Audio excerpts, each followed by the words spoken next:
हरे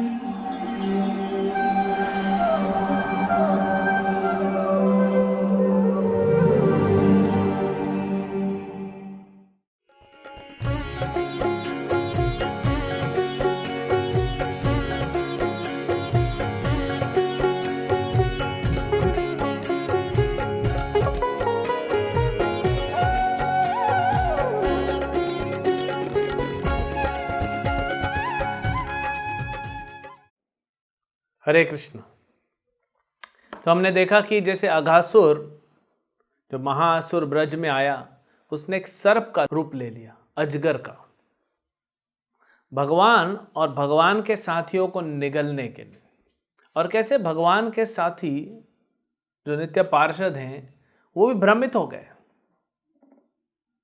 कैसे वो भ्रमित हो जाते हैं और सर्प के अंदर, उस सर्प को सोचते हैं गुफा है पर्वत की और उसके अंदर खेलने जा रहे हैं। उनको ये नहीं पता कि अंदर तो मृत्यु का खेल होने वाला है, क्योंकि ये सर्प है और ये मृत्यु देने वाला है। तो सारे ग्वाल बाल सर्प की ओर जाने लगे। कुछ लोग को हालांकि डाउट लगा कि ऐसा तो नहीं है जीवित सर्प है और हमको खा जाएगा। तो आश्वासन ये दिया गया उनको, तुम डरते क्यों हो? ये तो बकारी बैठा है ना हमारे साथ, बकारी जिसने बकासुर और अन्य इतने असुरों को मारा, वो हमारी रक्षा नहीं करेगा क्या? चलो। और ताली बजाते भगवान को देखते हंसते हुए चले गए। भगवान अंतर्यामी है और वो जानते हैं कि ये कोई गुफा नहीं है, ये सर्प है, ये अघासुर है और ये सबको मारने आया है। तो भगवान चाहते थे इनको रोकना, लेकिन जब तक रोकते तब तक ये अंदर जा चुके थे। अब कोई बोल सकता है कि अगर ऐसी बात थी तो भगवान ने पहले क्यों नहीं रोका जब ये इतना डिस्कशन कर रहे थे? भगवान ने क्यों नहीं बोला? क्योंकि भगवान अघासुर का वध करके उसका उद्धार करना चाहते हैं। तो सारे ग्वाल बाल, बछड़े भी, जब तक ग्वाल बाल डिस्कशन कर रहे थे बछड़े ऑलरेडी जा चुके थे घूमने के लिए। उनको नहीं पता कि ये सर्प है और ये लोग खुद गुम हो जाएंगे। तो बछड़े गए, पीछे बच्चे भी गए। अब कृष्ण बड़े चिंतित हो गए। कृष्ण के प्राण है ना ये, तो भगवान के तो प्राण होते हैं भक्त। तो भगवान बड़े चिंतित हो गए, क्या करूं, कैसे, सोच रहे हैं। अभी वो भगवान है, उनको सब पता है क्या आगे क्या पीछे, लेकिन लीला है। वो सोच रहे हैं कि कैसे अघासुर का वध किया जाए और बच्चों को बचाया जाए। बच्चे तो अभी तक मृत हो चुके हैं, क्योंकि अंदर अघासुर के शरीर में इतना जहर है कि जैसे ही बच्चे अंदर जाएंगे उनकी मृत्यु हो जाएगी। अब बछड़े अंदर आए, बच्चे भी अंदर आए, लेकिन अघासुर ने अभी भी मुख खोला रखा है। क्यों? क्योंकि मेन तो उनको किसको मारना था? कृष्ण को। कृष्ण का वध करने आया था ना। बछड़ों का तो करना था, बच्चों का भी करना था, लेकिन कृष्ण मेन टारगेट था। अब अगर अघासुर मुंह बंद कर लेता तो पता पड़ जाता सर्प है और कृष्ण भाग जाता। ये अघासुर को, ये अजगर को लगता है कि कृष्ण भाग जाएगा। अभी तो पता पड़ेगा कौन भागेगा और कौन मृत्यु को प्राप्त होगा। लेकिन इसने अभी मुंह नहीं बंद किया था, क्योंकि चाहता था कि कृष्ण भी मुख में प्रवेश करें। इसीलिए तो अजगर बना ना। हमने बताया अजगर, गले में अज मतलब कृष्ण गले में आ जाए। तो कृष्ण सोच रहे हैं कैसे मारूं इसको, कैसे अपने मित्रों को और बछड़ों को बचाया जाए। इतना सोचते सोचते, क्योंकि कृष्ण भी अपने भक्तों से प्रेम करते हैं, तो कृष्ण भी अंदर चले गए। और जैसे ही कृष्ण मुख के अंदर प्रवेश करते हैं अघासुर के, अघासुर मुख बंद कर देता है। अब कृष्ण ने देखा जो बछड़े हैं और बच्चे हैं उनकी मृत्यु हो चुकी है। वो मृत हो चुके हैं। और इधर अजगर ने, अघासुर ने जो है मुख बंद कर दिया। कृष्ण ने क्या किया, अपने शरीर को बढ़ाया। हमने बताया था कि अघासुर का लंबाई भी बहुत था, 8 मील, और उतना ही ऊंचा भी था। तो कृष्ण ने अपना पूरा शरीर बढ़ाते हुए, मतलब पूरा, मतलब जितना अजगर का जो गला है उसको पैक करना।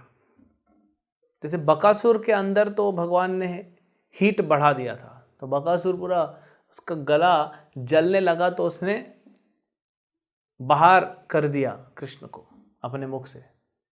अजगर के में, अघासुर के केस में भगवान ने अपना शरीर बढ़ा दिया और पूरा चोक कर दिया। अब वो सांस नहीं ले पा रहा है ना, न सांस ले पा रहा है न छोड़ पा रहा है। अब भगवान ने क्यों बढ़ाया शरीर? देखिए, अब तक क्यों नहीं बढ़ाया था शरीर? भगवान ने पूतना को मारा, तृणाव्रत को मारा, सकटासुर को मारा, कालिया का दमन किया, क्यों नहीं शरीर बढ़ाया? क्योंकि ब्रजवासी देख रहे हैं।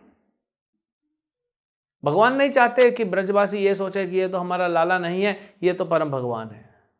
फिर वो माधुर्य भक्ति नहीं रहेगी, वो माधुर्य भाव नहीं रहेगा। अब यहां ग्वाल बाल और बछड़ों की मृत्यु हो चुकी है, मुख बंद है, कोई देख नहीं रहा है।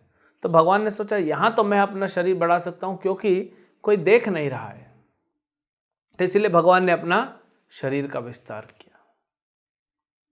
अब अघासुर तड़पने लगा, क्योंकि आपका अगर जैसे गला चोक हो जाए ना, आप कुछ सांस ले सकते हो ना छोड़ सकते हो, तो दम घुटने लगेगा। तो उसका दम घुटने लगा। जैसे फांसी पे चढ़ाया जाता है तो रस्सी, जब फांसी का फंदा जो टाइट कर दिया जाता है तो दम घुटने लगता है, आप कुछ मूवमेंट नहीं होगा प्राण का, तो प्राण खत्म। तो उसकी आंखें ऊपर नीचे हो रही थी, छड़फड़ा रहा था। और अब अघासुर का प्राण जो था वो निकलना चाहता था, मतलब अब शरीर खत्म। लेकिन क्योंकि भगवान ने पूरी तरह चोक करके रखा था, तो प्राण मुख से निकल नहीं पा रहा था। तो सर का जो चमड़ी था उसको फाड़ के और ये ऊपर से निकल। जब भगवान अंदर गए अघासुर के शरीर में, जो देवता ऑलरेडी अघासुर से घबराए हुए थे, हमने कहा ना अमृत पीते हैं फिर भी घबराते हैं, तो वो तो सब लोग परेशान हो गए, हाय हाय करने लगे, हाय हाय क्या हो गया, अभी तो कृष्ण गया, अभी हमको कौन बचाएगा? कृष्ण तो हमारी रक्षा करने वाले थे, वो भी चले गए अघासुर के पेट में, उधर तो जहर है। इनको इतना भी नहीं विश्वास कि भगवान कहीं भी चले जाए, भगवान को कुछ नहीं होना है। अघासुर का मुख क्या है? जब पूतना जो अपने स्तनों में जहर लगा के आई थी वो पी गए, भगवान कुछ नहीं हुआ, तो अघासुर का जहर क्या है? कालिया का जहर शुद्ध कर दिए तो भी देवताओं को थोड़ा घबरा जाते हैं। तो प्राण जब निकला तो सबके सामने, देवता के सामने, ब्रजवासी नहीं थे, देवताओं के सामने वो चमचमाता हुआ आत्मा आकाश में आके रुक गया नहीं। किसी की मृत्यु होती है तो आत्मा निकलती है, लेकिन आत्मा हमको दिखती थोड़ी है। आप ये नहीं कर सकते। कुछ लोग कहते हैं एक्सपेरिमेंट हुआ था, हम बचपन में सुनते थे कि एक्सपेरिमेंट हुआ, एक आदमी जो अमेरिका में जिसकी मृत्यु होने वाली है उसको ग्लास चैम्बर में डाल दिया, पूरा ग्लास से पैक कर दिया, और जब उसकी मृत्यु हुई तो ग्लास फूट गया। आत्मा इतना सूक्ष्म है, ग्लास से बाहर निकल जाएगा पता नहीं पड़ेगा। तो ऐसे नहीं देख सकते आत्मा को, लेकिन भगवान यहां पे कुछ दिखाना चाहते हैं। भगवान कुछ हमारे लिए संदेश दे रहे हैं। तो आत्मा जो है वो आकाश में आके रुक गया और चमचमाता हुआ एकदम, क्योंकि वो तो स्पिरिचुअल पार्टिकल है ना, सच्चिदानंद एकदम चमचमाता हुआ। जैसे भगवान ने जब शिशुपाल का वध किया, महाराज युधिष्ठिर राजसूय यज्ञ करा रहे थे और उसमें महाराज युधिष्ठिर ने कहा कि भगवान कृष्ण का अग्र पूजा होगा।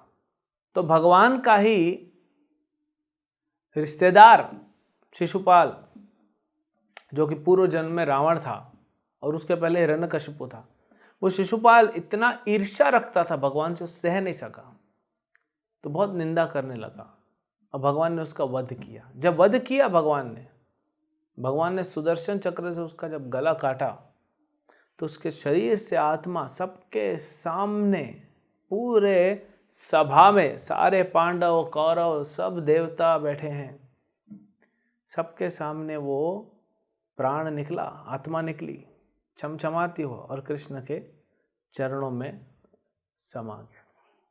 तो इसका मतलब ये मत समझिए कि शिशुपाल को सायुज्य मुक्ति मिला या अघासुर को सायुज्य मुक्ति मिलेगा। 5 प्रकार की मुक्तियां होती हैं। एक है सायुज्य, मतलब भगवान के शरीर में समा जाना। यह बहुत ही नारकीय मुक्ति मानी गई है। इसको वैष्णव लोग कभी स्वीकार नहीं करते। क्यों हम भगवान के अंदर समा जाएंगे? ज्योत में ज्योत समाई, आत्मा परमात्मा में लीन हो गई। अरे जाओ भगवान के साथ खेलो ना। भगवान खेलने के लिए बुला रहे हैं, भगवान बंसी बजा रहे हैं, नाचो, भगवान के साथ खेलो। कैसे ग्वाल बाल खेल रहे हैं, प्रेम करो। भगवान में समाना क्यों चाहते हैं? तो इसीलिए वैष्णव इसको स्वीकार नहीं करते। और 4 प्रकार की मुक्ति है। सारूप्य मुक्ति, भगवान के जैसा रूप मिलेगा आपको वैकुंठ में, वैसे ही आंखें, वैसे मुख, वैसे ही चतुर्भुज, वैसे ही कलर, वैसे ही कपड़े। सिर्फ कौस्तुभ मणि भगवान के पास होगी, वो आपके पास नहीं होगी। और श्रीवत्स वो भगवान के पास होगा, आपके पास नहीं होगा। और लक्ष्मी जी वही श्रीवत्स, लक्ष्मी जी भगवान के पास रहेगी। लक्ष्मी का अगर फिर अभी भी इच्छा है तो फिर मुक्ति नहीं मिलेगी, फिर यहीं रहो, मेहनत करो, लक्ष्मी कमाओ। तो सारूप्य मुक्ति। फिर शाष्टी, भगवान के जैसे ऐश्वर्य। भगवान के पास जितना ऐश्वर्य, आपको भी भगवान पूरा ऐश्वर्य देंगे। सामीप्य, भगवान अपने समीप रखेंगे आपको। और सालोक्य, अपने ही लोक में भगवान आपको रखेंगे।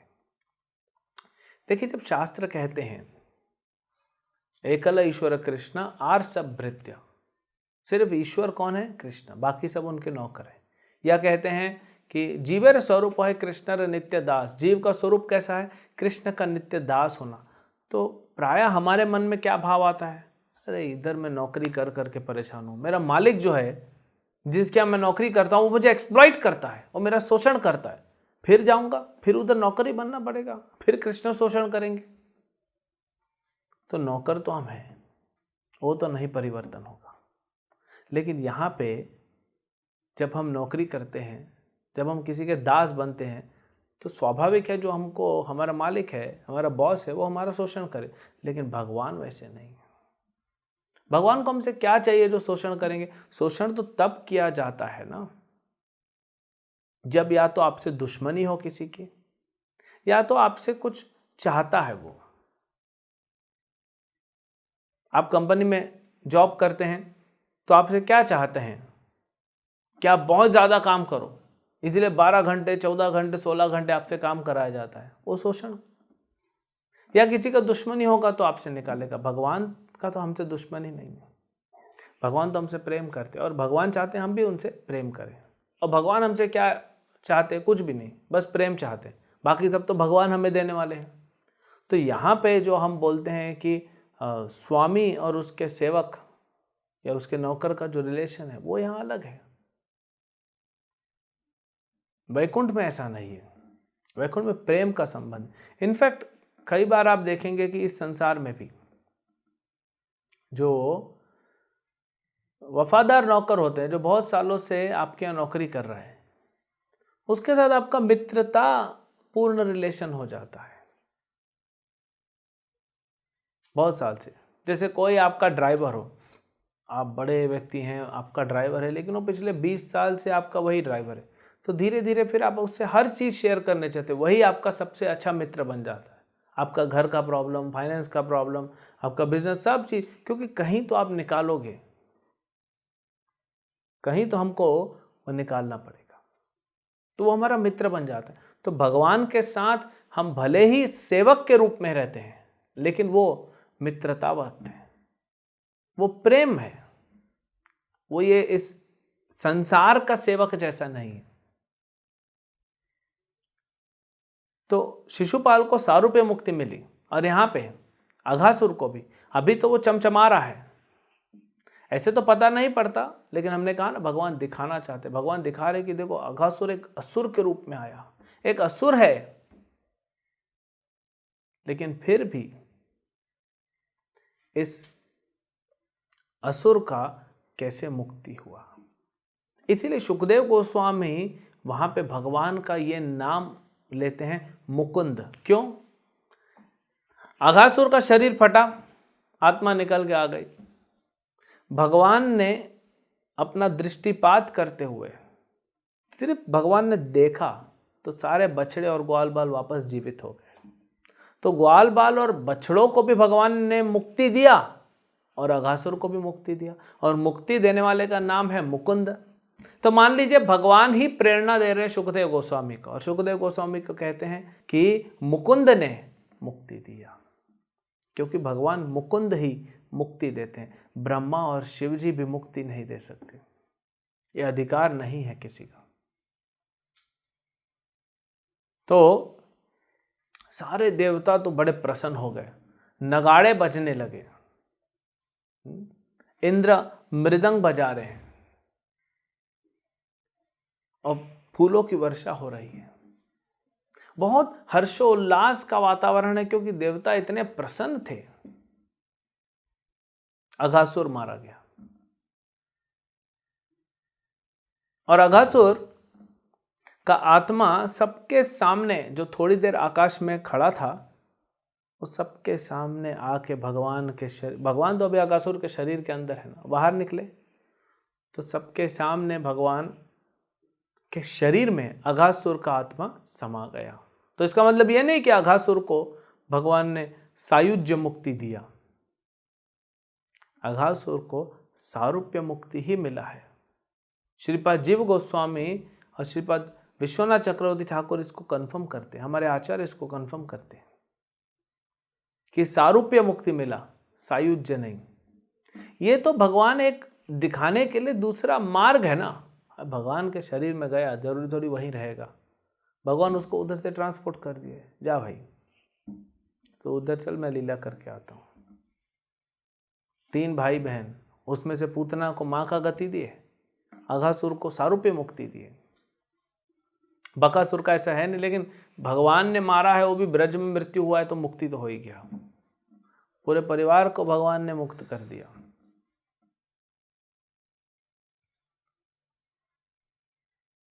तो भगवान दिखा रहे हैं कि भले वो आया था असुर के रूप में, बड़ा खल था, मारना चाहता था बच्चों को, वो सोचता था बच्चे मर जाएंगे तो जैसे इनके जो माता पिता हैं उनका प्राण जब निकल गया तो शरीर कैसे गिरता है, वैसे मर जाएंगे वो लोग भी। और अगर वो जीवित रहे भी तो क्या फायदा, प्राण तो है नहीं, मतलब कुछ करेंगे नहीं, मतलब ब्रज को पूरा खंडर बना दूंगा।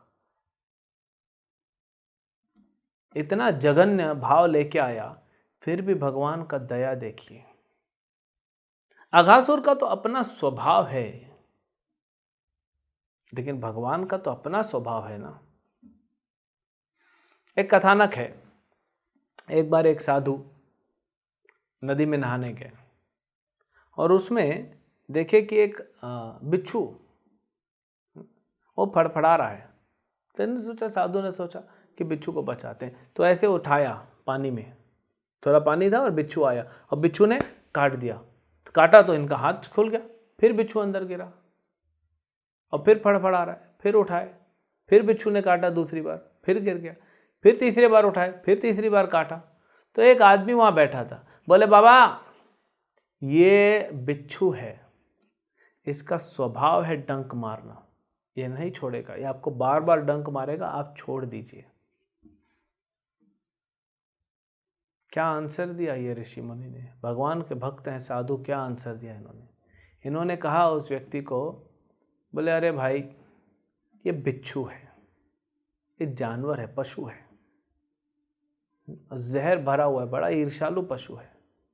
जब ये पशु होके अपना स्वभाव नहीं छोड़ रहा है काटने का, तो मैं साधु होके अपना स्वभाव क्यों छोड़ दूं दया दिखाने का? यह होता है भाव साधु का। तो इसीलिए सहनशीलता की मूर्ति माने गए पेड़ को। अगर आप पेड़ में पत्थर मारेंगे तो क्या होगा? आपको पेड़ फल देगा।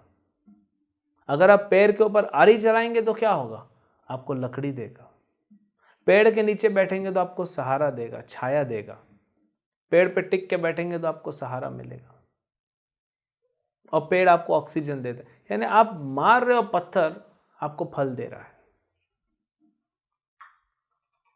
तो जब साधु का ये भाव है तो सोचिए, भगवान का तो स्वभाव है ना दया। तो आया अघासुर ब्रज में, भगवान को अपने मुख में लेने के लिए भगवान गए। हमने कहा ना कि जो जो असुर जिस इच्छा से आया वो इच्छा तो भगवान ने जरूर पूरी की। अघासुर सोचा भगवान को मैं निकल जाऊंगा, ले भाई निकल जा, लेकिन भगवान वध सबका करेंगे। तो भगवान ने अपनी दया दिखाते हुए, अपनी दया की श्रृंखला को आगे बढ़ाते हुए अपने स्वभाववश उसका उद्धार कर दिया और अघासुर को मोक्ष प्राप्त हो गया। और सारे देवता बड़ा उत्सव मना रहे हैं। जब पूतना का वध हुआ, जब पूतना मारी गई, उसके शरीर को जलाया गया काट काट के, लकड़ियां रख के। पहले ही तो वन में गिरी थी, लकड़ियां थी कुछ और गिरी थी, तो बहुत सारे पेड़ टूट गए थे। तो मतलब सब तैयारी थी और चिता पे यानी चिता रेडीमेड थी, पूतना जाके गिरी थी, इनको जलाना भर था। लेकिन फिर भी काट काट के जलाए। और जब जलाए पूतना को तो क्या हुआ? जनरली अगर आपने देखा होगा, जाते हैं कई बार हम, शमशान जाना पड़ता है जब हमारे घर में या कोई हमारे पहचान वाले किसी की मृत्यु, शमशान जाते हैं तो उसमें जलाया जाता है ना शरीर को, मृत शरीर को जलाया जाता है और उसकी दुर्गंध किसी को पसंद नहीं है। पता नहीं लोग कैसे मांसाहार करते हैं। विज्ञान कहता है कि जब आप कोई भी सब्जी वगैरह खाते हैं शाकाहारी, तो वो 4 घंटे में डाइजेस्ट होकर खत्म हो जाता है। 6 घंटे में तो दांतों में पहुंच जाता है, ऑलरेडी एनर्जी रिलीज होकर सब हो गया। लेकिन जो मांस होता है पशु का, वो 18 घंटे तो पेट में ही पड़ा रहता है, उसका डाइजेशन नहीं हुआ अभी। कोई कोई 3-3 दिन तक रहता है। यानी अगर 18 घंटे भी आपके पेट में वो मांस है तो सड़ रहा है अंदर, मांस का टुकड़ा रखिए तो सड़ता है और सड़ रहा है, कितना दुर्गंध आ रहा है मुंह से। पता नहीं लोग कैसे, पाप तो है, दुर्गंध भी आ रहा है। तो पूतना के शरीर से एक भी दुर्गंध नहीं आया, है ना, क्योंकि भगवान ने छुआ था ना पूतना को। पूतना उठाई थी, भगवान सटे थे, जैसे आलिंगन दे रहे हो अपनी मां को, दूध पिए थे पूतना का। तो भगवान ने जब स्पर्श किया तो पूतना के शरीर जलने पर दुर्गंध नहीं, अगुरु की सुगंध आने लगी। तो अघासुर का शरीर तो स्पेशल है, ऐसा तो किसी साधु संत को भी नहीं मिला आज तक। बहुत लंबे काल तक अघासुर का जो शरीर है वो ब्रज में रहा, सूख गया पूरा, प्राण निकल गए, पूरा अंदर जितना मांस खून सब बह शुद्ध हो गया अभी और सूख गया। और बहुत लंबा तो था ही, किलोमीटरों किलोमीटर। तो भगवान और भगवान के ग्वाल बालों के लिए अघासुर का शरीर एक लुक्का छुपी खेल खेलने का स्थान हो गया। रेगुलर आते थे यहाँ खेलने के लिए। तो अघासुर का आत्मा तो शुद्ध हुआ और भगवान में प्रवेश किया और भगवान ने उनको फिर वैकुंठ भेज दिया। भगवान ने अघासुर के शरीर में प्रवेश करके अघासुर के शरीर को भी शुद्ध कर दिया। कितना दया है देखिए प्रभु का। अब आगे क्या होगा, ब्रह्मा जी सुनेंगे तब क्या होगा। अब परीक्षित महाराज यहां पे एक प्रश्न पूछेंगे, वो हम सुनेंगे अगले एपिसोड में। हरे कृष्ण।